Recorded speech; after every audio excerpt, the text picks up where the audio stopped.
professor da Univale, né? E tenho a honra de dizer que foi ali que eu comecei a dar aula no nível superior. E sendo colega já da Anitta, né? Então, há muito tempo a gente tem aí trilhado os caminhos da educação e interagindo via eventos e tudo mais. Então, agradeço imensamente a oportunidade de vocês e agradeço a todos vocês que estão online num sábado à tarde para entender um pouquinho mais desse tema. Como a Anitta falou, eu vou falar mais especificamente de atividades que nós temos no projeto Davi, que é um projeto chamado Dados Além da Vida. Mas, cada palestra, a gente tem uma nova configuração, né? Como eu digo assim, eu remodelo o tema. Então, hoje, a gente pensou em falar um pouquinho da manutenção ou da recriação da vida via software. Então, nós vamos, na verdade, aprofundar mais um pilar da pesquisa, que é o pilar da imortalidade digital.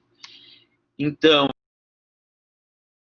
a palestra anterior, né, nós falamos de Star Wars e os seus robôs. A gente sabe que nos filmes da Star Wars nós tínhamos uma série de robôs. Na ocasião, esses robôs não tinham, na verdade, muita inteligência, né? Eles eram, digamos assim, pessoas vestidas de robô, eles até eram máquinas, mas eles não tinham uma consciência, como hoje em dia nós podemos ver numa série de robôs que estão para além da ficção e que eu vou exemplificar hoje aqui, mostrando para vocês algumas aplicações que têm sido desenvolvidas, mostrando alguns vídeos também, para que a gente possa socializar o tema. Como a Anitta falou, esse é um tema que a gente tem trabalhado não só em pesquisa, mas também no desenvolvimento de aplicações. Então, a gente começa refletindo por que nós devemos discutir questões relacionadas à morte e tecnologias. Esse é um tema que tem cada vez mais ganho espaço, e vocês vão sentir hoje, por tudo que eu vou mostrar aqui, o quanto esse tema tem crescido e o quanto nós, desenvolvedores de soluções, e até mesmo enquanto usuários, tudo que nós precisamos fazer nessa área. Então, a primeira questão que a gente sempre coloca é da gente aceitar a finitude da vida. Quando a gente trata morte, a gente sempre parte do princípio dos filósofos. E Heidegger, ele já tratava da questão da morte, da gente entender que ela existe, que a gente existe na vida para saber que vai morrer. E se a gente tiver um olhar crítico que nos conduza a pensar, em ter consciência de que a gente tem vida e morte, a gente consegue ressignificar a nossa vida de uma forma. E esse é um pressuposto muito importante, porque uma série de crenças e tabus que a gente tem com relação à morte, de não planejar a nossa morte, ou em não pensar coisas que vão ocorrer futuramente, decorrem dessa nossa falta de essas crenças e tabus que a gente tem e que nos limitam. Então pense, por que os desenvolvedores de sistemas não projetam soluções para tratar a morte dos usuários nas redes sociais? Será que eles têm crenças, têm tabus, que eles fazem com que eles pensem que a gente nasce numa rede, mas que a gente não morre, ficam lá os nossos dados? Então é uma questão da gente aceitar esse tema e aceitar a morte como parte da nossa vida. E aí a gente tem uma outra coisa que eu acho muito importante, que é a morte é social. Ou seja, no momento que uma pessoa morre, nós temos aí um conjunto de pessoas que são afetadas com aquilo. Não são só os herdeiros, os terceiros que vão administrar os nossos bens físicos ou digitais, mas são também as pessoas que são enlutadas e que fazem parte do nosso círculo social.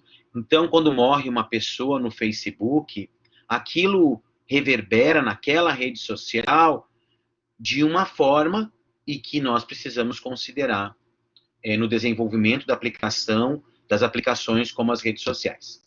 E aí a gente traz aí uma série de reflexões, né? O que acontece com nossos dados após a nossa morte? Nós podemos decidir o que nós queremos que seja feito com uma conta do Gmail, do Facebook, do Instagram. Nós podemos ser perpétuos, nós podemos imortalizar nossa vida. Artistas podem atuar nessa área. Quais as soluções que existem? Para isso, a primeira coisa que a gente precisa entender é que a gente tem bens digitais. É um conceito muito importante nessa área. E nós temos bens tangíveis, todo mundo sabe que o hardware é um bem tangível. E nós temos uma série de bens intangíveis, que são os dados, os nossos acessos às contas, os nossos perfis em redes sociais. E hoje em dia nós temos até moedas digitais. Então, perceba, pesquisas têm revelado que quando uma pessoa falece, muito valor é dado ao bem tangível. A pessoa, eu fico com o celular, eu fico com o notebook, mas esquecem que dentro daqueles ambientes você tem ali uma série de fotos, uma série de bens e você tem também acesso a contas, porque uma pessoa que herda um celular vai estar ali acessando logada naquele celular com ela. Então, esse conceito de bem digital é muito importante nesse contexto. O outro conceito muito importante é o de legado digital. Segundo Carroll e Romano, que são pesquisadores do MIT e lançaram esse livro em 2010, um legado é a soma de propriedades digitais que você deixa para os outros. Então, percebam que o legado digital não é só o que fica lá, o bem digital. Esse bem digital tem que ficar para alguém. Se uma pessoa que recebe um notebook de alguém que falecer formatar ele, não vai mais haver legado. Só vai haver o dispositivo físico como legado aí em termos de hardware e não legado digital. E esse tem sido um tema atraente. O fim da vida é um domínio atraente para a pesquisa, né? Por uma série de motivos, em especiais os aspectos multidisciplinares. Uma série de questões sociais, culturais e uma série de desafios tecnológicos para tratar essa questão. Eu colocaria nessa frase ainda os aspectos legais, porque um grande desafio no desenvolvimento das aplicações são os aspectos legais. Esse é um tema importante para o mercado, tem surgido uma série de empresas de software, por isso Osmond e Florida o termo Digital Afterlife Industry, porque nós temos uma série de sistemas e a gente vai falar rapidamente de alguns aqui. Ele também foi inserido entre os desafios de pesquisa na área de interação humano-computador e na área de sistemas de informação no Brasil, em duas prospecções que foram feitas pela Sociedade Brasileira de Computação. E, como eu falei, é um tema altamente interdisciplinar. Então, não temos como tratar isso senão as áreas. Eu vou falando, tá, pessoal? Peço que vocês vão anotando as perguntas, os questionamentos, para que a gente fale depois.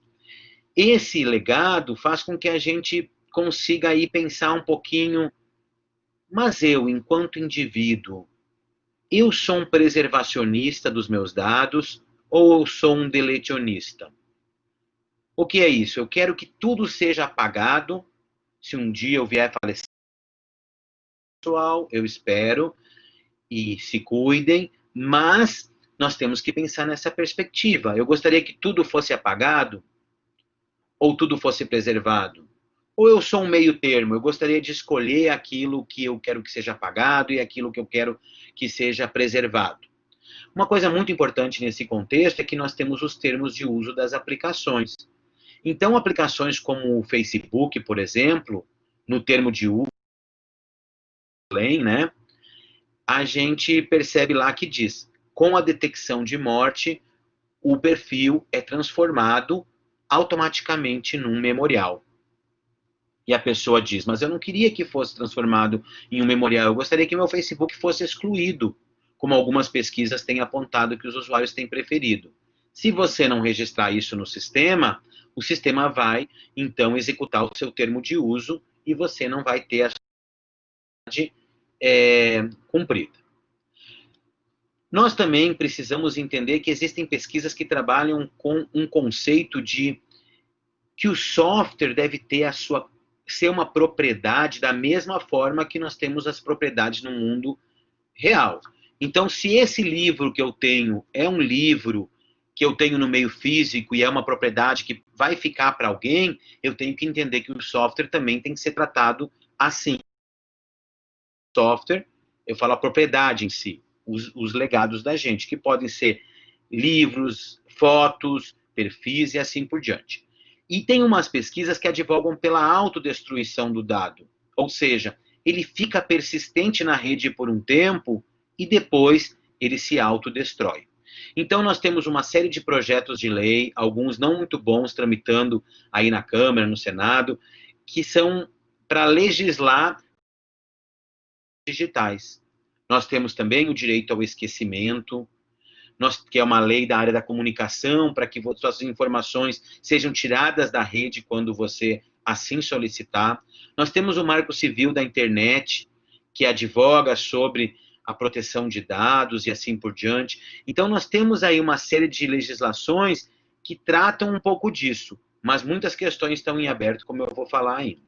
Então, perceba, advogados, isso é algo novo hoje em dia. Uma pessoa que deixa heranças digitais. Mas imagina que nós temos hoje em dia influenciadores digitais, que nós temos pessoas que ganham royalties na internet. Como ficaria isso? Como que um herdeiro pode vir a ganhar os lucros desses mercados no ambiente da internet? Então, desde que a gente primeiro artigo que a gente publicou lá em 2011, que tratava que foi na área de interação humano-computador, no nosso simpósio brasileiro que trata do tema, a gente trouxe o que a gente chama de aspecto volitivo, ou seja, a gente trouxe a proposta de que os sistemas têm que ter um ambiente para a gente configurar a decisão do usuário sobre os seus dados naquele sistema. O Facebook não tratava herança, o Google não tratava herança, os sistemas não tinham nada disso dentro deles. A gente brinca até, né, porque é bom para a autoestima até do grupo de pesquisa nosso, que o nosso artigo foi publicado em inglês e que 3 anos depois o Facebook lançou algumas dessas soluções volitivas, porque a gente trazia 13 lá no paper, depois o Facebook trouxe também algumas. Então, é o que eu sempre digo, espero que as nossas pesquisas estejam alimentando a indústria de software nessa área. Só que essa não é uma modelagem simples. As soluções que as redes implementam hoje, e que os sistemas de e-mail, por exemplo, implementam, são soluções relativamente simplistas, porque o tema é complexo e carece de discussão. A nossa perspectiva é sempre essa, como esse filme, que eu não sei se vocês assistiram, mas fica a dica, que trata de forma tangencial a morte, mas mostra nessa frase que a morte não é o fim de uma história, há sempre vestígios. E, na internet, esses vestígios têm uma outra escala, tá? Então, com esses pensamentos é que nós temos atuado no projeto Davi. Nós temos trabalhado com serviços ligados a rituais da morte, como velórios e tecnologias em cemitério. Esse é um eixo que a gente tem trabalhado e começado a olhar com mais carinho agora, em função de tudo que está acontecendo na pandemia do Covid e os usos que as tecnologias têm tido nesse momento. Temos também uma série de sistemas para gerenciar senhas para fim de herança digital. São sistemas que são cofres digitais, que guardam senhas, que guardam bens digitais e que guardam as informações de como aquilo. Temos também a perspectiva de memoriais digitais. Quando a gente fala de memoriais digitais, a gente fala em redes sociais, a gente fala em sites específicos para memoriais, como eu vou mostrar alguns aqui, e até serviços ligados à morte, como, por exemplo, a presença de memoriais ligados em túmulos de cemitério. Temos também os sistemas de mensagens póstumas, que são aqueles sistemas em que você deixa uma última mensagem a ser entregue para alguém depois do falecimento. Temos a perspectiva da imortalidade digital via software. que é uma perspectiva que nós vamos falar também. Temos os jogos empáticos relacionados ao tema, nós temos uma série de jogos em que a pessoa sente, em que ela caminha no jogo junto com os desenvolvedores que fizeram aquela... E ela vai sentindo, vai chorando, vai se alegrando, e tem alguns que tratam da morte. E, especialmente, nós temos entrado mais esse ano numa atuação da educação para a morte. Então, eu vou aqui agora fazer uma breve passada na linha do tempo do Projeto Davi. Nós estamos completando esse ano 10 anos de existência, pesquisando esse tema, e vou mostrar algumas coisas para vocês, em especial, vou exemplificar alguns sistemas. Cada item desse, pessoal, daria uma palestra. Se eu fosse explorar, se eu fosse contar tudo o que tem sido feito e contar também algumas perspectivas internacionais. Por isso eu tenho que ser breve, né? Já vou me delongar bastante falando um pouquinho de cada, então vou passar rapidinho nessa linha do tempo.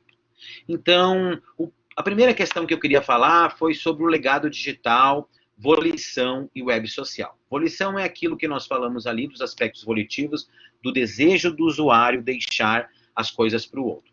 E tudo começou na nossa pesquisa por causa da web social. No antigo Orkut, eu tive alguns amigos que começaram a falecer, e eu comecei a achar estranho aquilo. E aí, em 2011, eu fiz esse primeiro artigo que questiona o que os engenheiros de software pensam sobre isso. Os engenheiros do software não estavam preparados para fazer essa discussão, e aí nós começamos aí a lapidar mais essa temática. Junto com o professor Vinícius Pereira, que é um professor da área das linguagens, a gente então se enveredou para discutir as crenças e tabus que esses engenheiros traziam na fala deles, nas entrevistas que eles deram, e que a gente achava que estava limitando o desenvolvimento de aplicações. Visto que nessa época, como eu falei, nem o Facebook, nem o Gmail, nenhum deles tinha configurações para a gente fazer herança dentro do software. Então, essa foto que aparece aí é que nós fomos num evento no HCI, que é um grande evento da comunidade de interação humano-computador, que foi no Texas, e a gente participou de um workshop chamado Memento Mori. Memento Mori é uma expressão que diz: prepare-te que um dia você vai morrer. Então, é uma expressão que convida a gente para refletir sobre a finitude da vida. A partir disso, a gente continuou as pesquisas, vendo o que a geração Z pensava sobre isso, e em 2013 a gente conseguiu lançar um livro pela editora Springer, de Londres, com 9 capítulos, que incluíam aí 2 capítulos novos, 7 capítulos de autores do exterior, tratando essa temática, e aí entrando um pouquinho mais nessa área. Aí a gente continuou, né, olhando um pouquinho aspectos religiosos. Muitas pessoas nas palestras me perguntam, mas a religião da pessoa influi em ela determinar ou não o que ela quer fazer com o legado dela? Essa é uma pergunta em aberta. Nesse artigo do Interact, em 2013, nós olhamos um pouquinho para a semiótica, ou seja, que os sistemas devem trazer na hora que vão fazer o seu design. Então, uma cruz é um símbolo bom para o sistema, um caixão, né? E como pensavam as religiões a partir disso. Também nessa área do legado, é muito importante a gente analisar os termos de uso e as políticas de privacidade. Então, a gente começou, junto com o Gabriel Viana, a professora Patrícia e o professor Ney Arruda, que é da área do direito, o professor Ney, os termos de uso e as políticas de privacidade de uma série de aplicações da web social. Esse trabalho, então, que a gente tem disponível, depois a gente vai deixar a página para vocês, ele foi selecionado entre uma série de artigos e foi publicado agora no início do ano também de forma internacional. E ele é muito importante, especialmente para quem também é da área do direito, ou para quem está desenvolvendo aplicações e gostaria de incluir cláusulas como essa nos termos de uso e políticas. Ainda nessa área de legado digital, o nosso aluno Gustavo Eda, aqui em colaboração com o professor Viterbo da UF, nós fizemos uma análise de uma série de ferramentas que são usadas nessa área e classificamos elas. Aqui eu gostaria de trazer, nessa perspectiva do legado, uma visão do Oliveira et al., que são pesquisadores portugueses que dividem essas áreas: mensagens, que eu falei, mensagens póstumas, gestão da herança digital, que são os cofres, memoriais e imortalidade. Percebam que lá nos temas que o Davi trabalha, a gente já abriu um pouquinho esse leque. Mas nós temos alguns outros autores, como, por exemplo, Gulota et al., que analisaram 75 sistemas de legado digital, considerando o tipo de usuário e os objetivos desse sistema, classificaram ele em sistemas para uso pessoal, sistemas para suporte ao luto, sistemas que provêm a habilidade de recordar e compartilhar informações dos ancestrais, aonde entram aí memoriais, sistemas que promovem a reflexão pública e o debate sobre eventos e experiências significantes. Tem alguns, inclusive, que são blogs da área da caridade, de áreas religiosas, que discutem a morte e outras perspectivas. Vejam que os autores estão se sobre o tema e tentando classificar essas aplicações de diferentes maneiras. Outra área que tem a ver aí também com essa divisão que a gente falou é a área do gerenciamento de dados, herança e legado. Então, em 2015, a gente, junto com o professor Vinícius e com a Mônica Stern, que é uma advogada do Rio de Janeiro, a gente fez uma análise do Google Inactive Accounts, que é uma aplicação do Google para você gerenciar o seu legado. Aliás, se vocês não sabiam, eu vou mostrar uma tela sobre ele.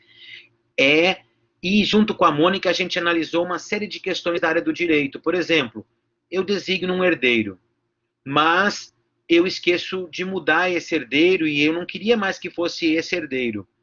Mas no meu testamento eu designo um outro herdeiro para os meus bens físicos. E aí, o meu testamento digital, que eu coloquei dentro da aplicação, vai estar em conflito com o testamento que eu fiz no mundo presencial, né?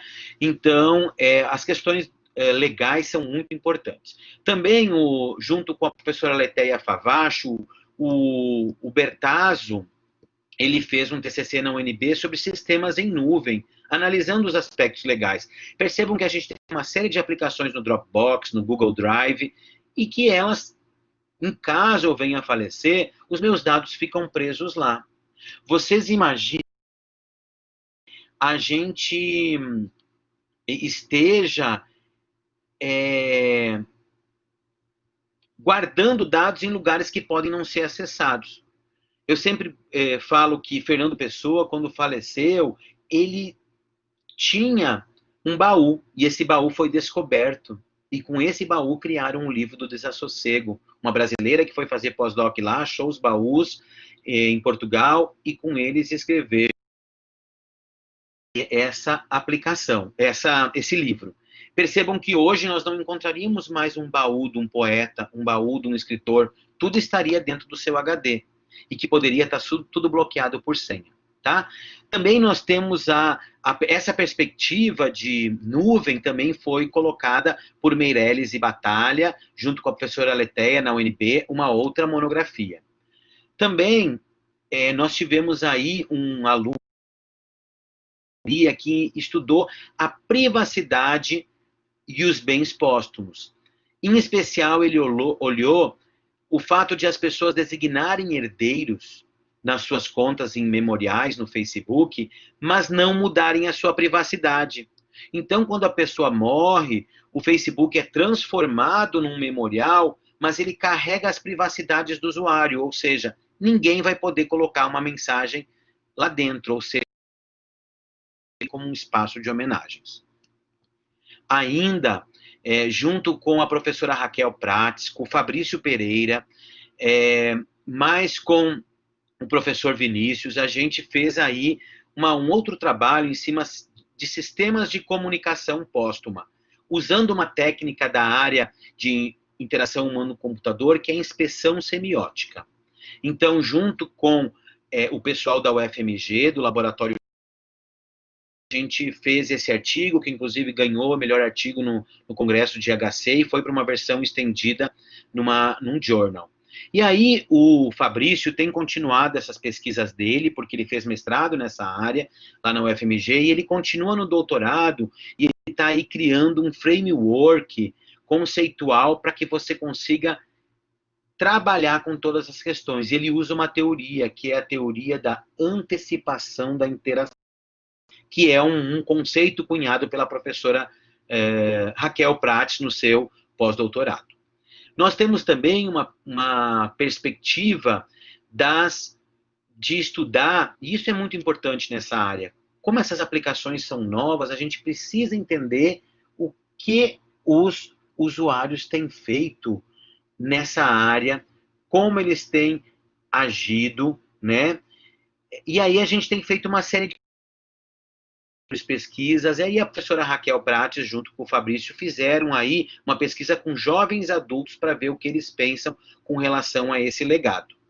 Já o Eduardo Yamauchi, que é o nosso aluno também, Yamauchi, junto com o professor Vinícius e eu, fizemos uma pesquisa com as preferências dos usuários quanto ao gerenciamento de legado, olhando se os usuários preferem configurar dentro de sistemas ou se os usuários preferem configurar isso externamente ao sistema em um outro cofre digital.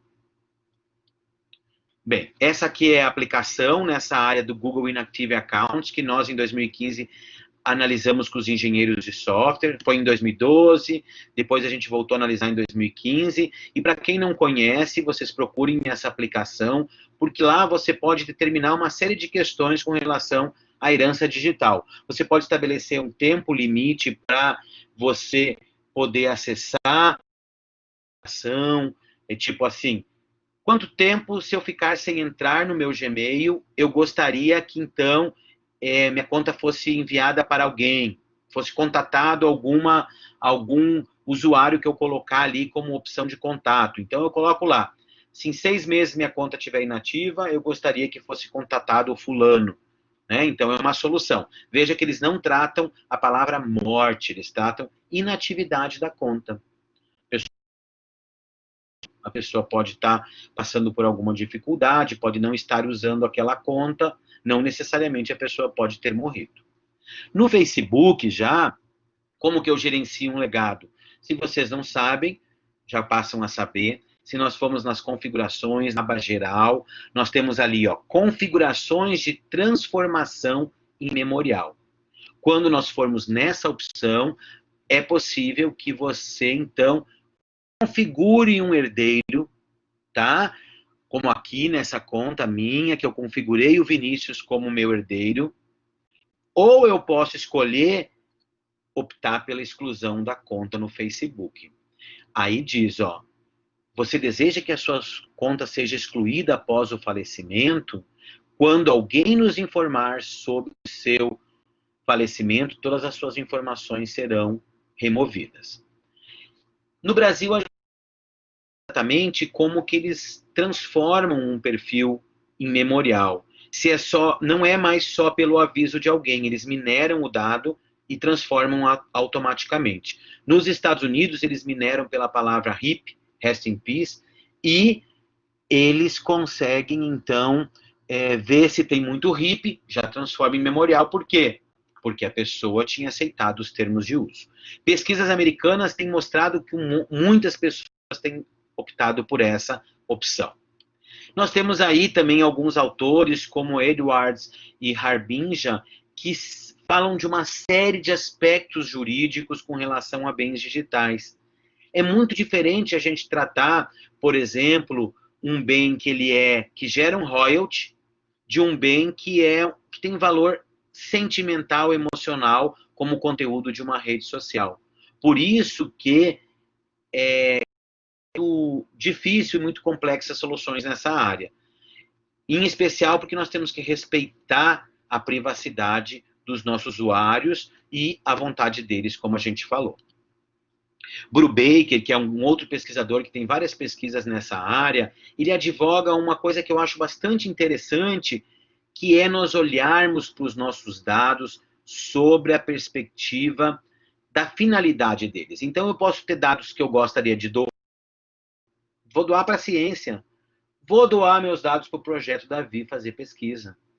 Veja que a doação de dados não é uma coisa que tenha muito ainda, muitas perspectivas no Brasil. A gente conhece doação de órgãos, doação de sangue, mas doação de dados é uma coisa nova. Por outro lado, a pessoa pode ter dados que ela não queira doar, que ela queira deixar como legado, dados que ela vai, então, deixar para alguém.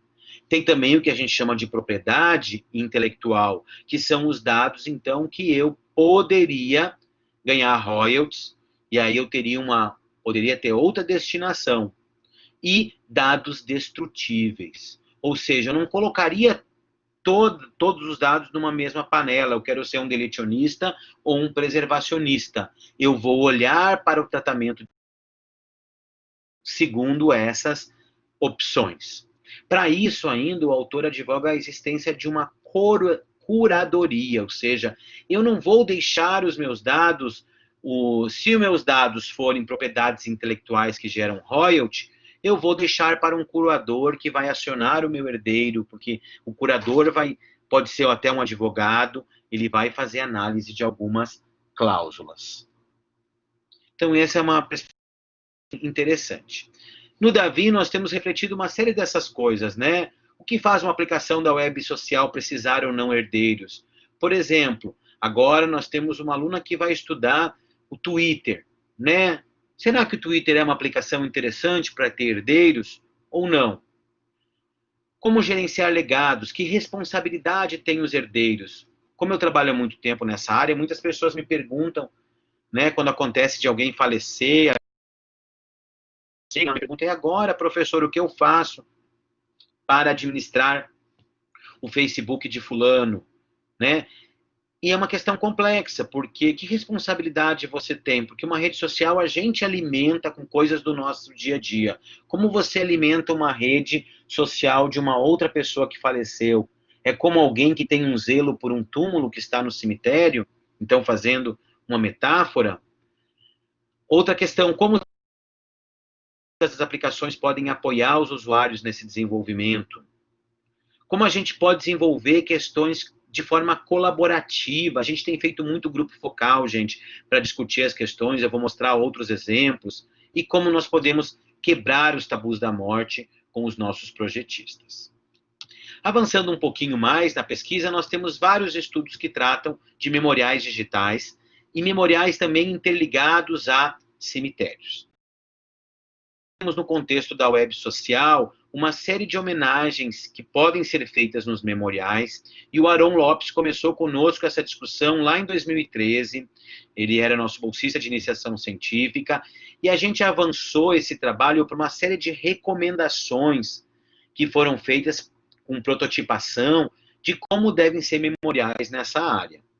Já com a professora Carla Leitão, junto com o professor Vinícius Pereira, a gente analisar cemitérios. Ou seja, olhem essa foto aqui da Sarah John. A Sarah John, essa foto é do cemitério de Hollywood, o Hollywood Forever, e ali eles têm o costume de colocar uma série de frases falando sobre a pessoa. Tem o símbolo da religião dela, tem uma flor, tem a foto. Então a gente começou a analisar os aspectos comunicação que tem em túmulos e em memoriais físicos para ver como a gente poderia melhorar os memoriais digitais. Continuando com isso, a gente em 2016, durante o IHC, o Workshop de Aspectos da Interação Humano-Computador, que é um workshop que tem todos os anos, inclusive está até aberta submissão aí, que esse ano vai ser online em novembro, e nesse evento em 2016, a gente levou todos os participantes para o Cemitério da Consolação, em São Paulo. O evento era na IBM, a gente foi todo mundo de Uber, 25 pessoas, junto com o professor Roberto Pereira, da Federal de Curitiba, a professora Carla Leitão, da PUC do Rio, o professor Viterbo, da UF, o professor Vinícius, aqui da UFMT, e eu, fomos com o pessoal, e lá nesse cemitério, os túmulos têm QR Code. E nós fizemos uma prática imersiva com eles, e a gente tentou entender como eles interagiam, o que eles achavam dos dados que tinham nos memoriais dos túmulos. Lá tem vários famosos enterrados, tem Oscar Wilde, tem Tarsila de Amaral, e eles foram interagindo com esses memoriais. Eles responderam um questionário antes de ir, os termos de uso, e quando voltar, no final, a gente parou em frente a um túmulo de um ex-presidente e fez lá uma discussão e eles preencheram um questionário. Vejam, é uma pesquisa imersiva. Nós continuamos explorando cemitérios com a professora Carla Leitão, da SERG, quando ela começou a olhar também o cemitério de Père Lachaise, em Paris. Esse é um cemitério muito famoso, tem Edith Piaf lá, tem Allan Kardec, tem uma série de pessoas famosas, e antigamente a gente visitava com mapa. Agora tem uma aplicação. Só que essa aplicação, ela ao mesmo tempo que é um mapa, ela é um memorial, ela tem uma série de limitações. Então a gente comparou a aplicação do cemitério de São Paulo com a aplicação do Père Lachaise. Avançando mais nos memoriais, a Thaís Juste, junto com a Kathleen de Campos, analisaram um pouquinho mais do Facebook, fizeram um grupo focal, observações na web, e viram que aspectos limitam o Facebook de ser uma aplicação da web social depois que é transformado em grupo focal. Já em 2019, na continuidade, a Thaís fez o TCC dela nessa área, e junto com o Luan Muriana, que está na Unicamp agora fazendo doutorado, com a Patrícia Souza e com o Vinícius, a gente analisou aí, fez um redesign das soluções do Facebook para isso. Em 2019, nós pegamos as recomendações que tinham do Aaron Lopes, cunhadas lá em 2015, e a gente ampliou elas e reformulou para que a gente pudesse incorporar as outras discussões que estavam vindo aí no projeto. Em 2019, então, junto com o Gustavo Eda e a Aline Verhalen, que são bolsistas de iniciação científica, a Aline acabou de formar, eles começaram, então, a olhar os memoriais mesmo. E a gente foi entrevistar o pessoal das lojas físicas que vendem serviços para a morte aqui em Cuiabá, para ver o que as pessoas buscam na hora que estão planejando um serviço para os seus rituais de morte. Então a gente viu coisas muito interessantes, como, por exemplo, não só o que a pessoa escolhe para o seu túmulo, o tipo de mármore e tudo mais, mas o quanto as pessoas se preocupam com a imagem delas, não só no caixão, mas com a imagem da forma naquele túmulo onde elas vão ser enterradas. Isso nos fez abriu os nossos olhos muito para a questão da identidade, né?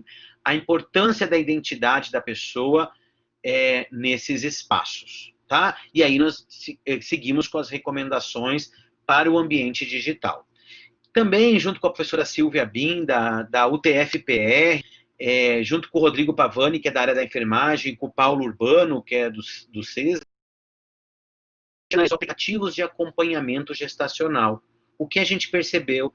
Que os aplicativos não consideravam a perda. Então, quando uma grávida tinha tido uma perda espontânea e ela quisesse, em alguns aplicativos, depois que ela tivesse grávida novamente, usar o aplicativo, ela não tinha aquele legado lá. Ela não tinha o memorial daquilo que para ela era uma vida, e que é uma vida, e que não chegou a nascer. Então, a gente começou a questionar esses aplicativos também. E agora, por fim, esse ano, junto com a Aline Verhalen, a gente olhou os perfis do Instagram. Inclusive, estão saindo algumas notícias na imprensa que o Instagram vai permitir a configuração de memoriais em função do Covid agora, mas ele tinha uma série de limitações, e o trabalho da Aline traz importantes reflexões que ela fez com grupos focais, essa prototipação em baixo nível e em alto nível, né? E a Juliana Micolino Cabral, nossa aluna que também formou agora em ciência da computação, os nossos alunos que tiveram a formatura deles no Minecraft, né?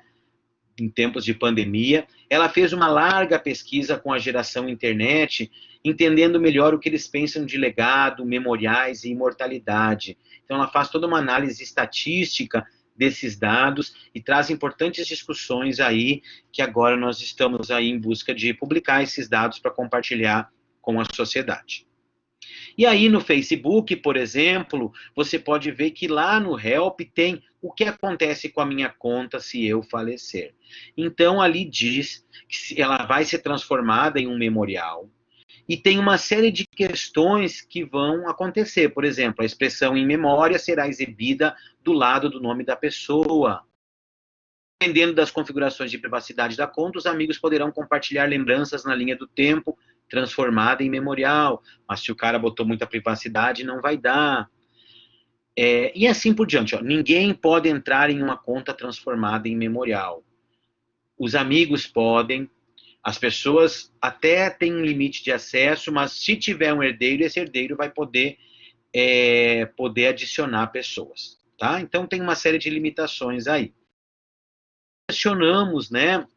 E isso a gente levou para o fórum do CGI da internet, que a gente teve um painel ano passado lá sobre legado digital. Como se dá a detecção de morte nas aplicações? Né? Porque a gente primeiro precisa detectar, sob o ponto de vista computacional, que o cara morreu, para depois mudar o status e passar o legado do cara para alguém, ou transformar em memorial, e assim por diante. Imagina um usuário gerenciando um memorial. O que ele faria? Ficaria louco, né? E se o herdeiro falecer junto com a pessoa? Se eu coloco um herdeiro e eu morrer com essa pessoa junto, como fica? Quanto tempo um memorial deve existir? A gente foi visitar, junto com a minha mãe, eu tive o prazer de visitar, né? Eu gosto bastante de visitar cemitérios aí ao longo do mundo, e a gente foi visitar um cemitério chamado Cemitério dos Prazeres, em Portugal, e um historiador. Muitos cemitérios têm uma pessoa que faz visita guiada, que vai com a gente, e um historiador foi nos levar nos túmulos. Inclusive lá tem a maior tumba da Europa, que é um túmulo que você anda no subsolo dele, em caracol, e tem mais, para 300 pessoas, eu acho que tem 190 lá. Muito interessante. Mas esse historiador nos disse o quê? Que ele percebe que os jazigos, as construções físicas num cemitério, não passam mais do que 3 gerações. Então, um memorial no Facebook, quanto tempo ele faria sentido? Por que esse cara fala que não passa de 3 gerações? Porque os bisnetos ainda tiveram uma ligação com os seus tataravós, ou com seus bisavós. Mas com os seus tataravós é muito difícil. Então, às vezes, a falta desse link em vida faz com que a pessoa não tenha o porquê gerenciar aquele memorial, mas ele pode servir para questões históricas. A autorização do usuário para a transformação de um perfil em memória somente via termos de uso é suficiente? Um sistema poderia me recordar um memorial, recomendar, porque hoje em dia os sistemas recomendam páginas, mas não memoriais. Como se dá a comunicação dos usuários em um memorial? Em alguns memoriais você pode mandar até mensagem para os enlutados. Porque existem estudos da psicologia que dizem que só da pessoa mandar essa mensagem é como ela estivesse se comunicando com aquela pessoa que faleceu, e isso serve ao luto. Nós temos ainda, e eu vou mostrar rapidamente esse vídeo aqui, nós temos aí alguns cemitérios que têm usado essas aplicações. Então esse vídeo mostra que essa é uma área não só de pesquisa, também de desenvolvimento de soluções. Então mostra que as pessoas escolhem o que elas querem. Preserve their family heritage and work through the grieving process. Today, our mobile population has further increased the separation of families worldwide. What hasn't changed over the centuries, though, keep the memory of loved ones alive for generations yet to come. Então percebam que eles fazem a solução do túmulo, também de forma digital, né? E usando outros recursos. E aí o vídeo vai avançando, mostra que coloca aí um QR Code blends the timeless traditional value of granite headstones with the newest technology available to provide an E aí a interactive, pessoa living memorial legacy for future acessa generations. memorial. Similar to a personal Facebook page, Ó, a living headstone similar a archive site Facebook. contains Mas information percebam que no you and Facebook friends can as add about your informações loved da one, pessoa such as an já obituary, estão family alimentadas aqui, elas heritage and precisam ser history, alimentadas por alguém. photos, comments by friends and relatives, and even a map to locate the memorial in the cemetery. Acquiring monuments can add a link onto the memorial, which E aqui enables mostra users o mobile link, né, devices entre to scan and automatically o connect to espaço a personalized físico website, e o which espaço contains family digital. information in a virtual archive that will remain accessible for Depois eu vou future deixar os generations. slides It can be e viewed aí on the vocês podem ver o vídeo com mais atenção, tá? Seguindo aqui, então nós temos aí uma série de questionamentos quanto a esses serviços digitais, né, que são relacionados. E a gente pergunta um memorial, algumas aplicações, por exemplo, não tem a data de falecimento, alguns memoriais no Facebook, às vezes você não sabe quando a pessoa faleceu. Né? Outro, causa-mortes, deveriam não conter a causa da morte da pessoa.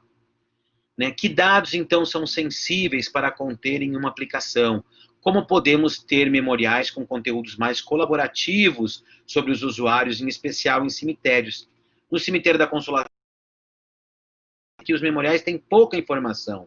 Se eles fossem, de fato, criados de forma colaborativa, talvez os usuários pudessem entrar com conteúdo. Entrando um pouquinho mais na recriação da vida, nós temos aí a área de imortalidade digital. Então, junto com Vinícius Galvão, desde 2017, a gente tem aí tratado uma série de questões relacionadas ao legado digital. E tem publicado com vários colaboradores, como a professora Bicharra Garcia, da Unirio, e o professor Viterbo. Então, a gente começou analisando os aspectos filosóficos, fazendo uma revisão bibliográfica do que é imortalidade, de quais são os projetos que existiam e quais as questões filosóficas que têm atreladas nessa área. Passamos, então, a estudar o que os usuários pensavam sobre isso, qual a aceitabilidade dos usuários para a imortalização da vida. A gente utilizou o episódio Be Right Back do Black Mirror, que muitos de vocês devem conhecer. E nesse episódio, sem dar muito spoiler, gente, né, a mulher recebe primeiro o contato com os dados do usuário que faleceu, depois ela recebe o avatar físico dele. E nesses grupos focais a gente foi entendendo melhor qual a aceitabilidade dos usuários com relação a essas questões. Depois o Vinícius evoluiu para uma discussão de valores, quais os valores estão contidos nessas falas, e junto com a professora Isabela Gasparini e com o professor Roberto Pereira, a gente então pesquisou mais esses valores e fez aí digamos assim, um mapa de que valores estavam contidos nas falas das pessoas com relação à imortalidade de usuários no mundo digital. Então é importante a gente entender que imortalidade é um conceito complexo. Imortalidade vem dessa condição de ser imortal. Ela veio muito lá dos primórdios da civilização, em que as pessoas queriam se imortalizar. Então ela tem também uma questão bastante, como se diz, filosófica, conceitual nela, mas e tem uma questão religiosa também ligada ao espírito, mas nós temos também aquilo que é a imortalidade das grandes memórias dos homens, né? Como diz aqui, sua música certamente alcançará a imortalidade. Então a gente percebe que os legados também podem ser imortais. E aí nós temos a própria Enciclopédia Britânica, que traz imortal como esse sentido de eterno, como os escritos de Platão, as obras de Shakespeare e a Mozart. Então, junto com o Vinícius, a gente olhou até um pouquinho dessa pegada de que a imortalidade digital para seres que têm algumas obras, que têm uma certa notoriedade, ela às vezes importa mais. Né? Então, no mundo digital, esse conceito tem sido usado por algumas pessoas, como Barry Gray, que fala que é uma imortalidade ordinária, uma continuação da fama duradoura para o interminável e aprendizado com o outro, sendo algo mais próximo da vida infinita. Mas já no ambiente digital, esse termo, tá? Junto com o Vinícius Galvão, a gente dividiu a área de imortalidade em 3, que eu vou falar rapidamente aqui. A questão dos memoriais, que você acaba imortalizando as coisas no memorial. A imortalização usando um software, tá? E a imortalização. Então, essas 3 opções aqui nós vamos explorar. A primeira delas é um memorial. Vocês já devem ter visto no Facebook, e existem esses memoriais em outras aplicações. Quando a pessoa falece, fica ali, em memória de, né? E aí nós temos agora uma série de memoriais que estão sendo criados em tempos de pandemia, que são memoriais como, por exemplo, o portal Inumeráveis, que inclusive o Fantástico tem feito a leitura de alguns textos desses memoriais. Um memorial do Instagram, que é muito bonito, o relíquia.rum, que é um memorial para vítimas também com uma pegada de arte. E, junto com o Gustavo Eda, a gente percebeu que alguns jogos, como o Animal Crossing, estão agora nos seus cenários, o Minecraft, isso, as pessoas estão criando cenários para homenagear pessoas que faleceram de Covid-19 e trazendo para dentro de outras aplicações memoriais. Por um outro lado, nós temos a imortalidade via software. Então, nesse projeto chamado Ether9, nós temos aí a possibilidade de uma aplicação de inteligência artificial amiga, que ela era tinha uma stand-up, ela criou um chat para ela conversar com dados de um amigo que faleceu. Então, ela chamava Eugênia Cuida, e ela ressuscitou digitalmente o amigo Roman Mazuren. Veja que não fomos nós que dissemos que ela ressuscitou, é as notícias da web que trazem, é o site Ether9 que fala dessa. Então, ela possui uma startup que ela trabalha com a criação de redes neurais, e ela foi coletando dados de que os outros amigos também tinham da forma que essa pessoa conversava, e aí criou essa IA similar ao seu amigo. No Black Mirror, a gente pode ver também essa pegada, quando ela conversa no chat com o ex-marido, com os dados do ex-marido que faleceu, e conta para ele que ela está grávida. E aí, a aplicação já espanta a maneira que a usuária, reage. Ao mesmo tempo em que ela fica feliz por poder contar aquilo para ele, ela fica um pouco transtornada porque ela está falando com uma máquina e não necessariamente com ele. Estou falando de forma bem simplista porque é mais complexo que isso. Então, essa imortalização usando software faz a gente refletir sobre uma série de questões éticas e moral, né? A vida atual pode ser textos, com mineração de texto. As relações humanas são apenas coleções de dados compartilhados que formam uma impressão de cada pessoa, ou seja, com todos os meus dados, vão construir padrões de comportamento da minha linguagem e eu vou conseguir dialogar com alguém, ou seja, os meus dados vão dialogar após eu morrer com alguém. Também, viver é sofrer, crescer e adaptar. Consegue fazer isso. Isso são problemas que a gente já tem em chatbots, que é fazer a evolução, né, daquela inteligência artificial. Mas mais do que isso, é certo a gente fazer isso se o usuário não autorizou em vida que os dados dele fossem usados para a imortalização de dados. É justo fazê-lo? Podemos realmente conhecer alguém e transplantar para uma máquina? Perceba, por exemplo, ele tem uma aplicação que ela fica tweetando depois que a pessoa falece, que chamava Livezone. Parece que até saiu agora do mercado essa aplicação. Ela analisava sintaxes e padrões da escrita dos usuários, e depois que ele falecia, o o Twitter continuava tweetando.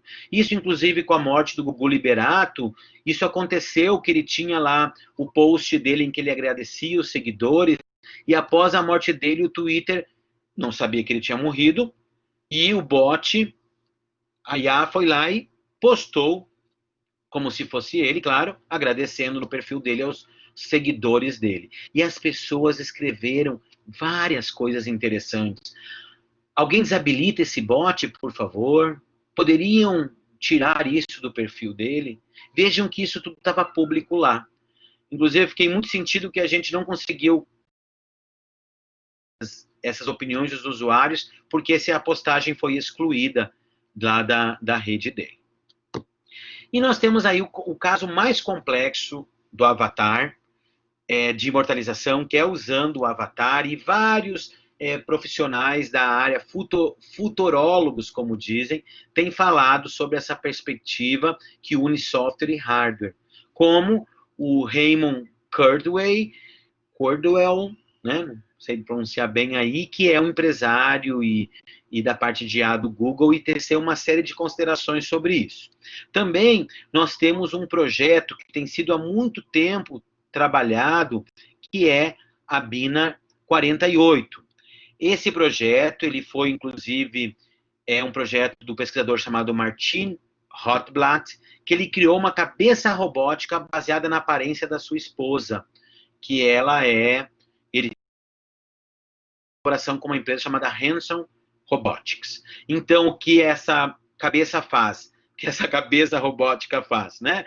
Ela tem o upload de memórias, ela tem backup de pensamentos, memórias e sentimentos de um arquivo chamado mente, que é a própria esposa dele. E aí, vamos ver então um vídeo que é nada melhor para materializar como que é essa Bina. Vamos ver só um pedacinho. Então, é uma IA baseada numa arquitetura neural. E veja que é um projeto já antigo, que começou lá atrás, e esse vídeo retrata um pouquinho disso.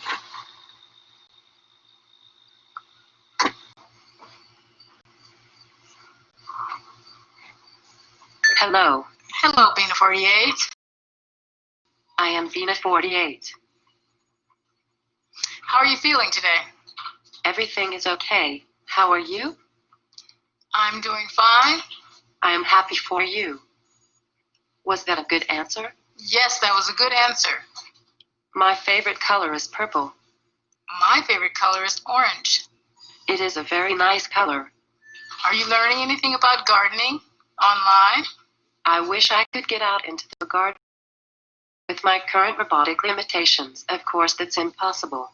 But I take comfort knowing that I'm near my garden. And enjoying the breeze from an open window helps me imagine myself out there working in the garden. Então vou parar o vídeo, né? Depois fica aí para vocês analisarem melhor, tá? Então é uma série de opções. Esse livro, Virtualmente Humanos, para quem se interessar, é meu livro até de cabeceira nos últimos tempos. Ele traz, é do mesmo autor dessa aplicação, do Martin Roth, lá, e ele fala um pouquinho dele. E ele prevê que a simulação integral do cérebro humano já vai ser possível em 2029. E aí ele traz uma série de constatações que, na medida que isso vai evoluindo, nós temos que discutir cada vez mais os aspectos filosóficos, tecnológicos, éticos e morais das implicações dos avanços da IA para fazer a recriação da vida. Ainda outro pesquisador, que é chamado aí de Tech Guru, ele é um russo, e o nome dele é Roman Abramovich. E ele também tem estudado um projeto milionário na área de imortalidade, e segundo o que eu trouxe dados aqui retirados dessa matéria, ele pretende, e diz que em 2045 nós vamos ter o primeiro homem-máquina de fato criado, e ele vai fazendo uma série de suposições para os próximos anos, incluindo que em 2050 já vai ser possível que as pessoas paguem para ter o upload das suas mentes em robôs.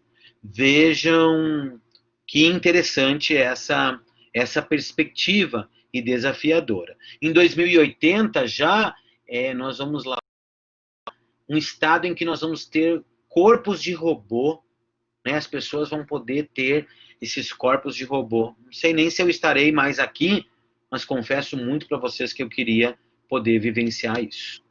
No Black Mirror, é muito interessante, as pesquisas que o Galvão lá fez junto com um grupo de usuários foram muito interessantes, que no início as pessoas começavam a não aceitar essa interação da mulher com o robô. Mas conforme o filme vai avançando, a série vai avançando, você vai percebendo que ela tem altos e baixos, né, em que de amor e ódio a essa IA, né? Veja que ela diz aqui: você não tem história.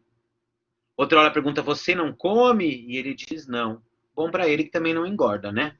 Então é uma questão muito difícil. Tem que refletir muito sobre ela. Inclusive, agora tem uma outra série chamada Years and Years, que é muito interessante também, trabalha na perspectiva da imortalidade. Então, na área de IA e filosofia, o primeiro artigo que a gente fez lá com o Vinícius, a gente questiona aí, traz alguns autores que questionam, como o Carboneira e o Silva Júnior, uma série de desafios para a IA e para as máquinas. E nós, na área, na época de Big Data, nós temos cada e a Cristina Carreira aí traz uma série de perspectivas de como a gente deve trabalhar com avatar, como é um herdeiro e como é a digitalização da mente humana. Então, nós temos aqui o Steve Jobs dizendo: a maior invenção do mundo não é a minha tecnologia, é a morte, pois através dela o velho sempre dará lugar ao novo. E com isso a gente tem uma série de reflexões, como as que nós já traçamos aqui, como nós podemos usar a imortalidade para fins históricos e educacionais. Então, na pesquisa com usuários, um deles falou: imagina se eu pudesse conversar num chat com dados do Freud, né?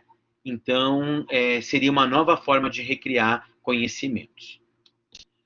Por fim, a gente tem, não ainda por fim, mas quase lá, nós temos uma área que é de jogos, legado e morte. Como os nossos alunos gostam de jogos, a gente foi, então, trabalhar um pouquinho isso. Junto com o Vinícius Faria, a gente começou a pesquisar um pouquinho da herança digital em jogos, porque as pessoas investem muito em jogo hoje. Por que, se elas investem em jogos, esse jogo, depois, se ela caso morre, esse jogo não pode ter um herdeiro, como era antigamente uma pessoa que herdava um videogame físico?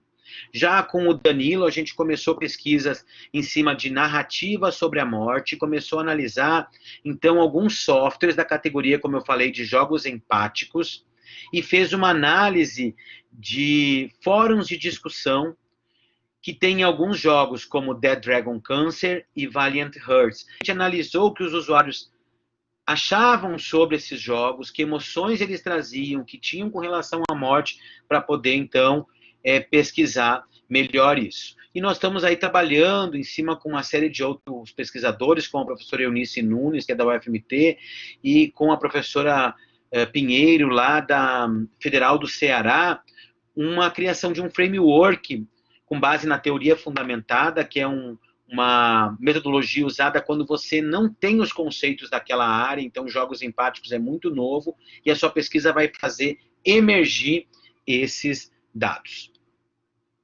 E, por fim, uma perspectiva que a gente começou esse ano é tração para a morte. Desde o início da aplicação, a gente tem, do trabalho, a gente tem se preocupado em criar um Facebook, informando as pessoas, mas esse ano a gente criou um Instagram, que foi ideia dos alunos na nossa última videoconferência, dos bolsistas, e a gente está alimentando. A Aline Verhalen tem nos ajudado muito com fazer o design dos posters, dos posts. Nós temos uma biblioteca de imagens feita pelo Maurício Mota, e a gente tem também aceitado sugestões dos usuários. Então curtam, daqui a pouco eu vou dizer, Dados Além da Vida, curtam nossa aplicação e entrem conosco nessa discussão. Ainda na área da educação, esse ano nós conseguimos aí publicar, junto com o Galvão, um trabalho analisando os reflexos da imortalidade em contextos educacionais, acabou de ser publicado na revista Comunitas. Estamos também agora trabalhando no mestrado e doutorado nessa temática aqui na UFMT. Nós já temos lá na UFMG, temos em outros lugares pessoas trabalhando, colaboradores, né, da nossa pesquisa, e que se estende por 11 universidades que estão colaborando agora, e nós temos aí a Flávia Bepu, que está fazendo a pós-graduação em educação, e ela vai analisar a privacidade, proteção de dados e a Lei Geral de Proteção de Dados, o que pensam os estudantes sobre tudo isso, e temos a Daniele Trevisan, inclusive está fazendo doutorado no PPGE, e ela quer tratar, né, a morte e as tecnologias no ambiente escolar, porque se a gente for olhar, a gente estuda a morte lá no livro de filosofia, no ensino médio, mas ela sempre é um tabu. E ela indo para os espaços como do Facebook, das redes sociais e tudo mais, a gente tem que aí começar um movimento nas escolas. A Flávia, inclusive, que foi aceito no Wix, que vai ser no CSBC Online esse ano, e a Dani, estamos juntos escrevendo uma matéria que vai sair agora semana que vem, provavelmente, na SBC Horizontes, sobre essa temática. E nós estamos aí desde o início também na pesquisa, né, fazendo esse resgate para vocês, tentando inserir o tema em diferentes locais. Então, em 2012, a gente conseguiu que ele fosse inserido na área do IHC, o legado digital pós-morte. Em 2014, a gente conseguiu cadastrar o projeto de pesquisa aqui na UFMT, efetivamente, com 11 instituições. Em 2014 e 2015, a gente publicou 2 artigos que eles são mais amplos e que ajudam a inserção nas comunidades internacionais, que tratam a agenda de pesquisa nessa área. Fez essa experiência de HC lá no cemitério de São Paulo, que foi muito importante. Em 2016, a gente conseguiu introduzir essa temática como um grande tema na área de sistemas de informação, quando eles lançaram os desafios. Também fizemos aí uma proposta no IHC de isso estar considerado entre os valores humanos que são pesquisados na área de HC. Estamos apoiando, desde 2016, uma parceria que nós temos com o Programa de Doação de Corpos. Então, a Universidade Federal, lá de Porto Alegre, ela tem os corpos são doados para a medicina, e eles precisaram, então, que fossem criados memoriais para esses corpos, já que eles não têm o corpo físico no final. E a gente está aí, né, desenvolvendo esse trabalho com alunos de especialização. E a gente tem tido uma série de palestras ao longo dos anos, que são muito importantes, né, a inserção nos espaços, como a gente já foi uma vez no Computer on the Beach, lá em Floripa, e como a gente está de novo aqui com vocês da Univale, traçando essa discussão, e com tantos outros colegas do Brasil. Então, o que a gente quer, já caminhando para o encerramento, é ter cuidado com o que a gente chama de uma conexão eterna. Porque se nós estamos aqui, para a comunicação, a gente também tem que entender que esses espaços, nós não temos usuário respondendo do outro lado, mas esses usuários afetam outras pessoas. E aí nós temos uma série de possibilidades de pesquisa, uma série de questões que são importantes de como fazer pesquisa nessa área, né, de questões éticas, morais, de privacidade, questões relativas ao gerenciamento de dados, que a gente falou aqui, de tratar os dados de forma diferente, como são esses sistemas.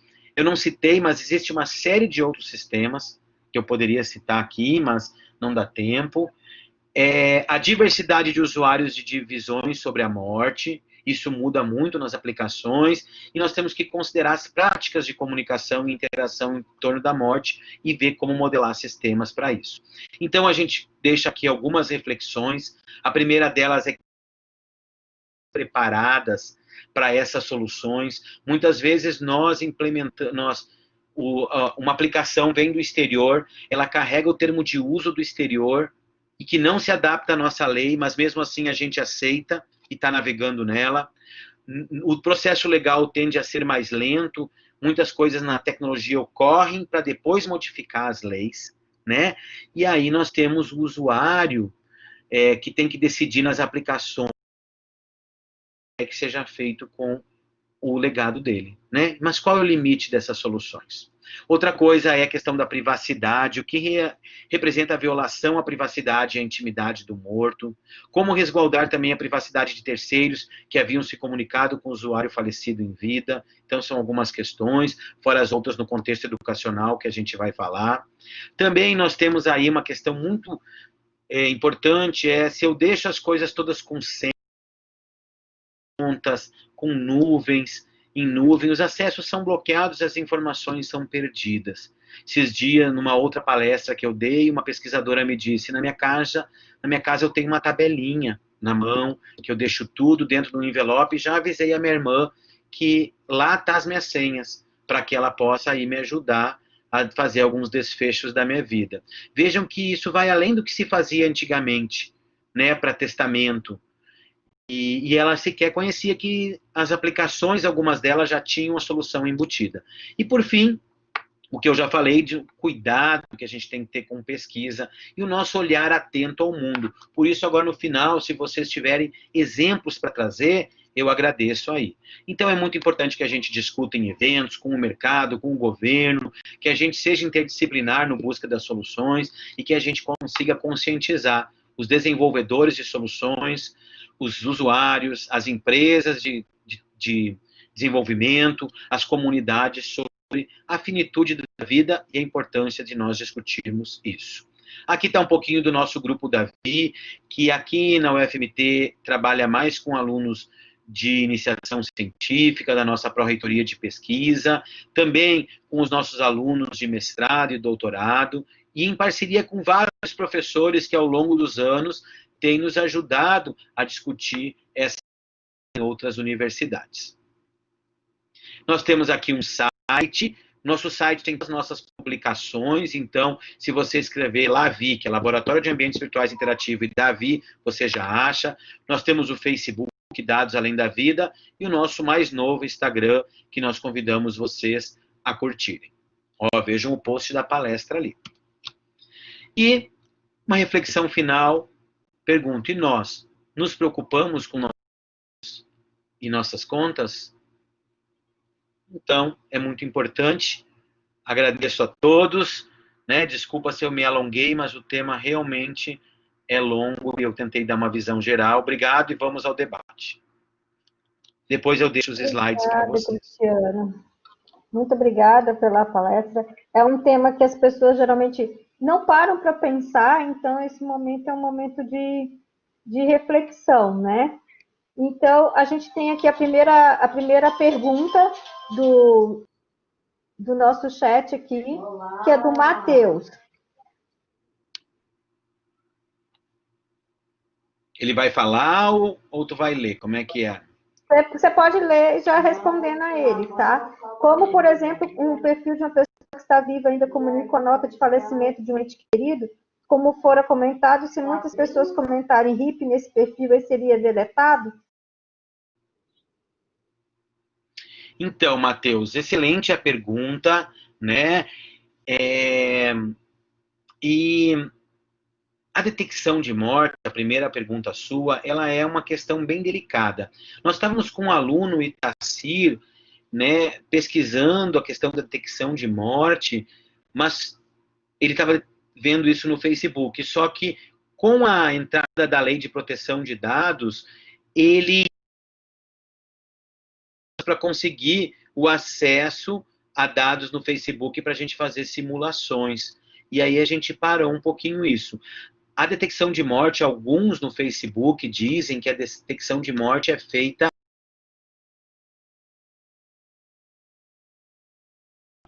e aí o nome dela é vinculado na mídia, os bots do Facebook estão vasculhando morte e nomes nas mídias para fazer a detecção.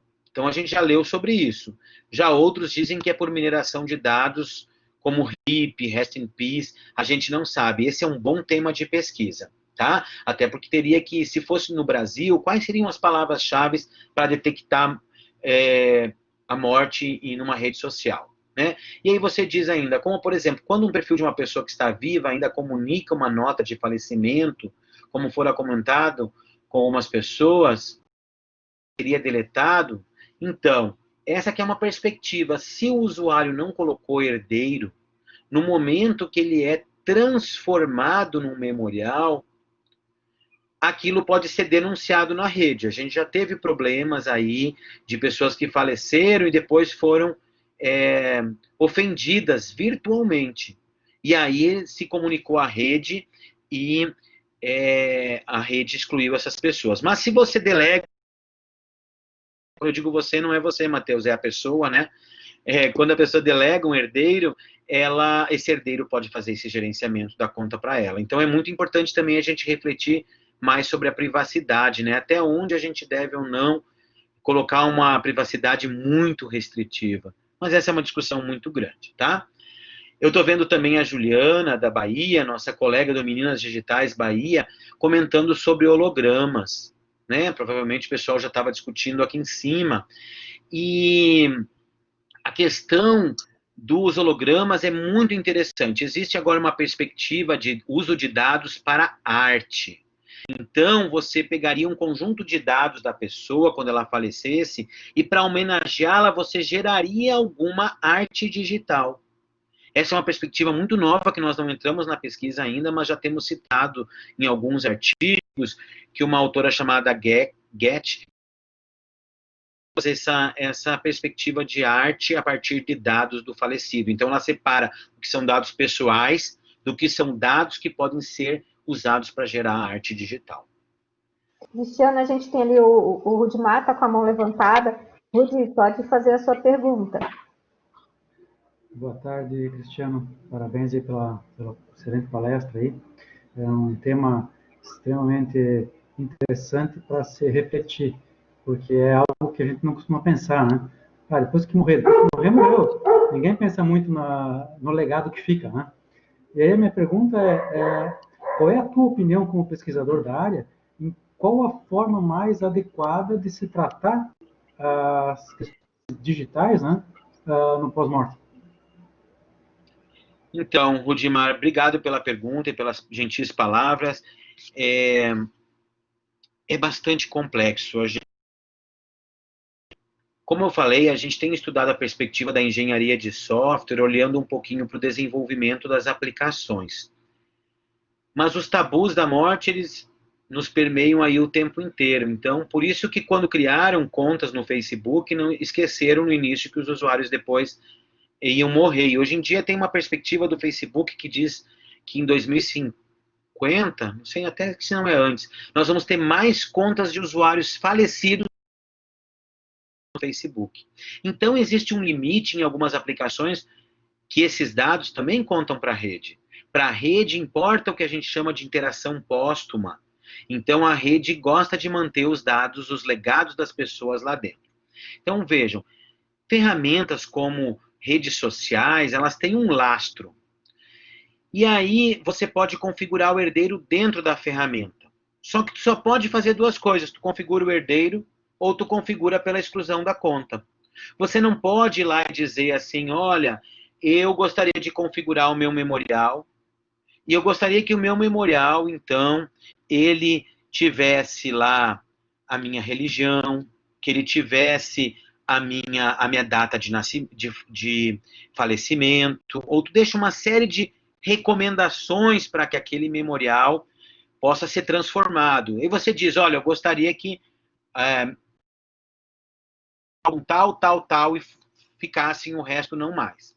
Então, a gente tem estudado um pouquinho isso, alguns alunos têm se debruçado num memorial integrado ao Facebook, em que você pudesse fazer algumas escolhas que não fosse o tudo ou nada. Só que também é limitante. Será que os usuários iriam configurar? Então, essa é uma perspectiva, que é da configuração dentro dos sistemas. A configuração fora dos sistemas, existe uma série de ferramentas. Tem uma aí que saiu no mercado recentemente, que era Se Eu Morrer Primeiro. A aplicação era interessante, só que ela dizia assim, ó, não morra com um segredo, deixe a sua mensagem para repassar esse segredo para alguém. Poxa, isso é extremamente assim, apelativo, e aí eu vou mandar um segredo, que é uma coisa que pode ser uma intriga familiar, e a aplicação dizia, nosso requisito número 1 é segurança e privacidade. Por quê? Se a pessoa deixa lá nos cofres digitais deles senhas, deixa outras questões, se a aplicação não realmente tiver segurança, tudo cai por terra. Mas eu como engenheiro de software, sei que é muito fácil os desenvolvedores terem acesso às informações dos usuários por dentro do banco. Informações como senhas nessa aplicação, vejam que ela é uma aplicação de cofre digital. Então, é uma questão de segurança, de privacidade, e que ficam aí no meio das soluções. Outra solução são os browsers. Existia aí um plugin que tu instalava e a aplicação ia guardando as suas senhas. Então, bastava tu dar a senha do teu notebook para alguém e a pessoa já ia ter todas as senhas no browser, como a gente tem.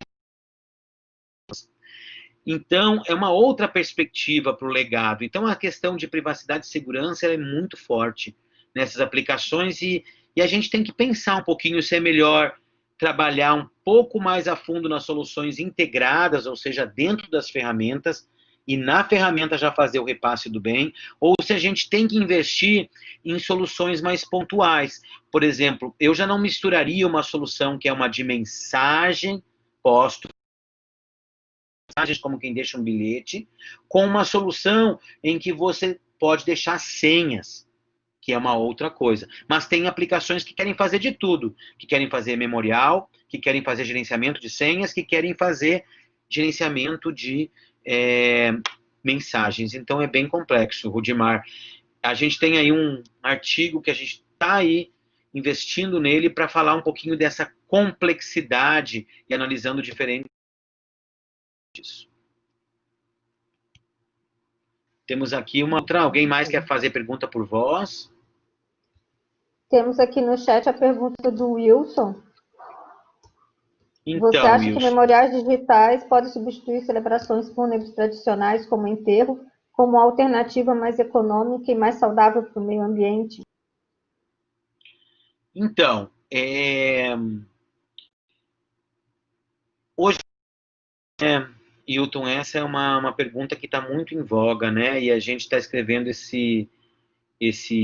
essa matéria mais de divulgação científica para a SBC Horizontes, a convite dos editores, junto eu e a Daniela Trevisan, minha aluna, refletindo sobre isso, porque os espaços funerários tradicionais, eles se modificaram agora com o Covid, né? A gente já a transmissão de velórios online, a gente já existia memoriais, só que agora parece que tudo isso tem ganhado uma outra conotação, já que as pessoas não podem ir no velório físico, elas acabam por usar a aplicação do velório digital.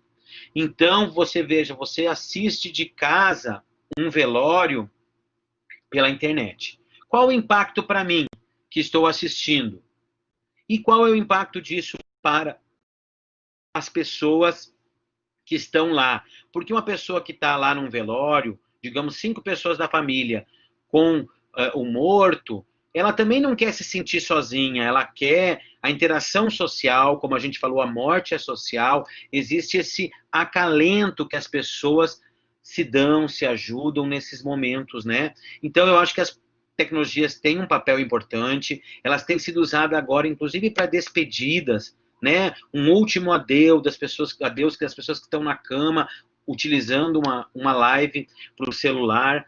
Então, isso é muito novo ainda e a gente tem que pesquisar, né? Se é uma opção mais econômica, ela pode ser mais econômica, mas, ao mesmo tempo, a pessoa que contrata o serviço funerário, ela pode ganhar isso como um upgrade, ou ela pode estar pagando a mais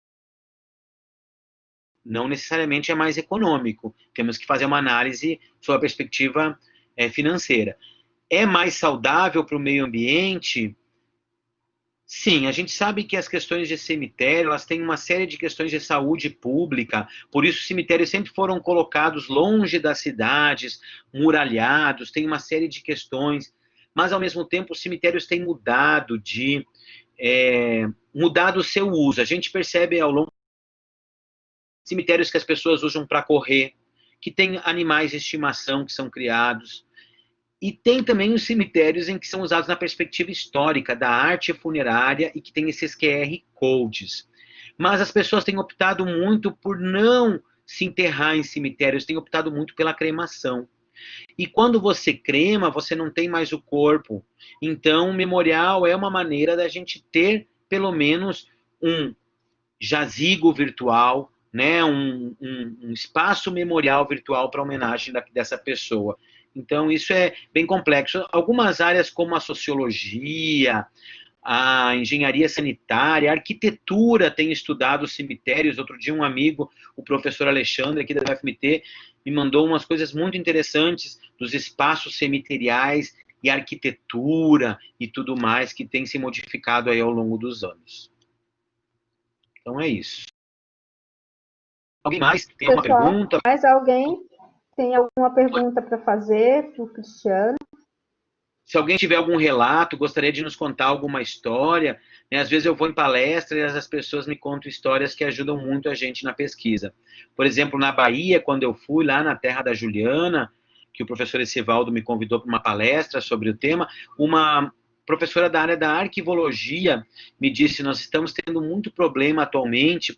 Antigamente, o resgate arqueológico era feito em cima de cartas, de documentos, e hoje em dia nós não temos mais esses cartas e documentos, e as pessoas têm as informações nos e-mails e a gente não consegue aí reconstituir algumas histórias. Então veja que o desafio vai para as outras áreas, o desafio de a gente não pensar nos nossos dados em vida. Mas se alguém quiser contar alguma coisa, conta para a gente. Tem os alunos do Davi que estão aqui conosco também, eu agradeço os alunos. Se quiserem fazer algum relato, complementar alguma coisa que eu disse também, eu agradeço. O pessoal é mais tímido, né? O pessoal fica tímido demais, né, nessas horas. Assim, Cristiano, eu particularmente vejo que é uma área que as pessoas ainda olham assim meio desconfiadas, porque quando fala assim em morte, as pessoas não querem muito no assunto. Mas se a gente parar para pensar hoje, tudo nossos dados, toda a nossa vida, digamos assim, acaba indo para as nuvens, estão guardadas lá, e o que vai se fazer com isso depois que a gente partir, né? Então, eu acho que é uma coisa que a gente tem que começar a pensar, repensar o nosso convívio com esses temas. Eu acho que é uma forma da computação olhar para a sociedade de uma outra forma. Muitas vezes a gente fica dos nossos algoritmos, mas a gente precisa também se humanizar um pouco, e esse tipo de área de pesquisa faz com que a gente comece a se aproximar mais do ser humano em si, dos seus medos e das suas crenças, né? Como que cada um enxerga isso, porque isso vai acabar repercutindo na forma como que cada um vai pensar em como deixar os seus dados além da vida, como vocês dizem. Então, assim, eu achei muito legal a palestra, eu espero poder socializar isso com os demais colegas. A gente gravou a tua palestra, depois eu vou te passar o link para você também usar nas suas apresentações, né?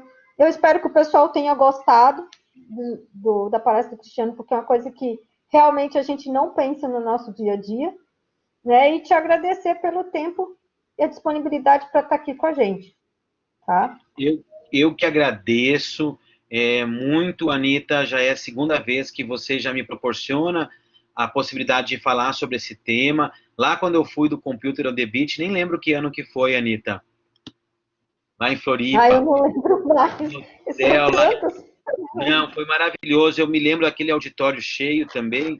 E lá atrás nós não tínhamos tantas soluções, Anita, como nós temos hoje. Então o tema vai crescendo e é necessário realmente, como você falou, que a gente discuta ele e que a gente tenha, enquanto desenvolvedor de tecnologia também,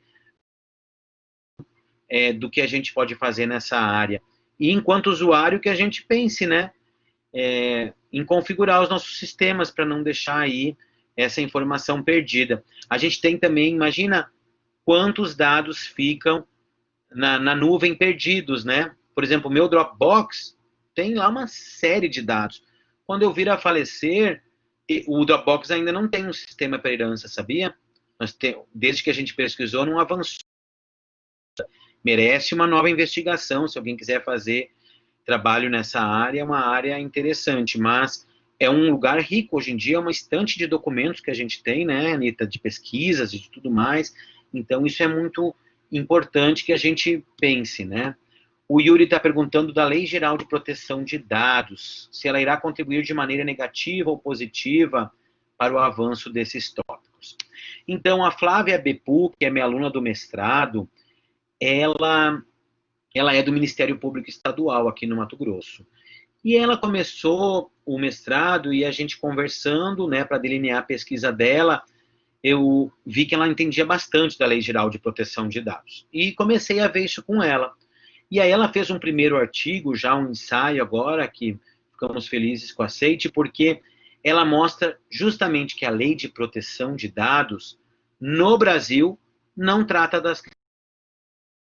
Ela considera em vida como o usuário deve fazer, o que o usuário deve fazer para proteger seus dados, mas ela simplesmente não fala de morte. Então, nesse ensaio, nesse artigo que ela fez, ela questiona o que a lei de dados poderia fazer para, pelo menos, proteger o usuário também em morte, né? Porque daí aumentaria um pouco a legalidade das nossas ações.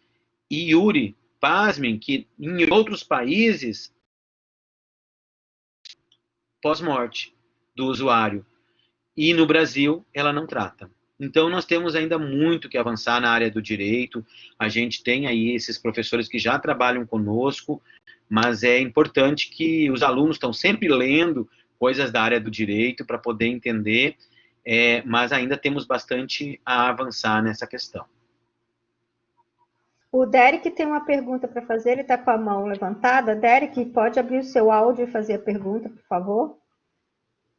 Boa tarde, professor Cristiano. Ótima palestra, foi de abrir a mente sobre esse conteúdo, né? Como a gente falou que é um tabu e a gente não pensa muito nisso, né?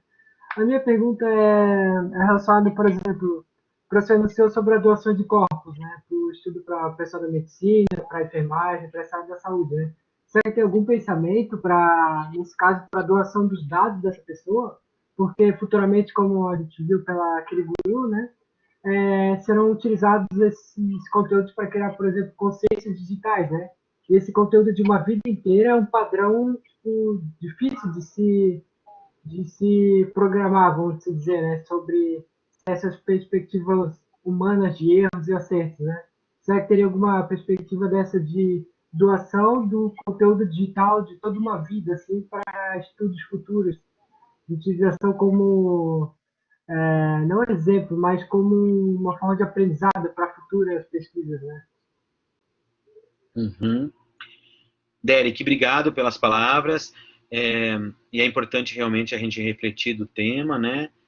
E veja, e no caso desse foi uma coisa que me surpreendeu bastante aí, tem uns 2 anos, a professora Andréia, que é da Universidade Federal de Ciências da Saúde de Porto Alegre, ela achou um artigo na internet e veio com essa demanda, que eles tinham um formulário, que a pessoa que quiser doar o seu corpo para a ciência, a pessoa preenchia esse formulário, uma série de questões, e aí ela coloca inclusive o contato da pessoa, que aí eles ligam para essa pessoa para dizer, olha, o fulano indicou você para comunicar a morte dele, veja que tem aí uma forma de detecção de morte no mundo real também, e aí a pessoa doa. Só que no final, então, eles perceberam que nas missas que eles fazem para essas pessoas, a capelinha da igreja do hospital lá lotava. E aí eles ficaram, não, essas pessoas têm muito interesse em continuar honrando, né, a vida, prestando homenagem a essas pessoas, sejam por motivo religioso ou outro. E aí ela demandou esse memorial, que a gente já... E ele é um memorial diferente, porque ele tem que integrar cadastro que a pessoa faz em vida, né? E aí a pessoa faz esse cadastro em vida, e aí ela já tem que autorizar que depois ele tenha um memorial. E aí alguns dados que não são sensíveis desse cadastro passariam a alimentar automaticamente esse memorial, e teria ali um gerenciador, que era essa mesma pessoa que foi cadastrada para avisar da morte, ela também seria o gerenciador, espaço lá para poder gerenciar um pouco, mas teria um administrador em nível maior, que é a própria universidade e o programa de doação de corpos. Então é uma questão bem complexa, que eles não querem tanto trabalhar com a imortalidade. Eles querem criar um espaço para que essas pessoas consigam ser homenageadas e ficarem ali, tipo, num banco de dados, porque eles têm um banco de dados, eles querem aí honrar a opção que essas pessoas fizeram em doar os seus corpos. Esse projeto está na mão de 2 alunos de uma especialização que a gente tem. Aí eles tiveram que dar uma parada no passado e estão voltando agora, já estão com uma versão da ferramenta, fizeram toda a prototipação, foi mandado lá para Porto Alegre, a professora Andréia, junto com os alunos dela, fizeram uma avaliação, aí voltou, a gente tem que mudar os documentos também da inscrição, da hora que a pessoa se candidata, os termos lá, falando do memorial, e agora está para dessa ferramenta.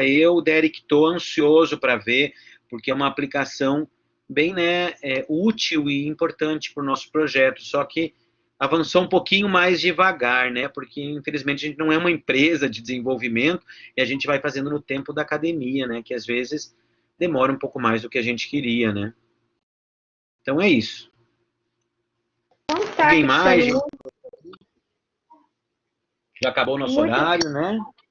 muito obrigada, tá? Mais uma vez. Depois eu vou te passar o link da gravação. Agradeço a todos que ficaram aqui com a gente hoje à tarde assistindo. Acho que é enriquecedor para todo mundo esses tipos de debates a respeito desses assuntos, para que a gente possa enxergar a computação como um todo, tá? Muito obrigada a todos vocês. Obrigada, Cristiano, e até a próxima. Muito obrigado. Um bom sábado a todos, um bom final de semana. Obrigado à Univale, que é uma grande universidade. Obrigado aos colegas do Projeto Davi, a todos os colegas que estão aqui, a minha família, que tem alguns presentes aqui no chat. E agradeço a todos. E bom sábado para vocês, em especial a você, Anitta, por estar sempre conosco nas empreitadas, tá? Obrigado mesmo. Obrigada. Tchau. Tchau.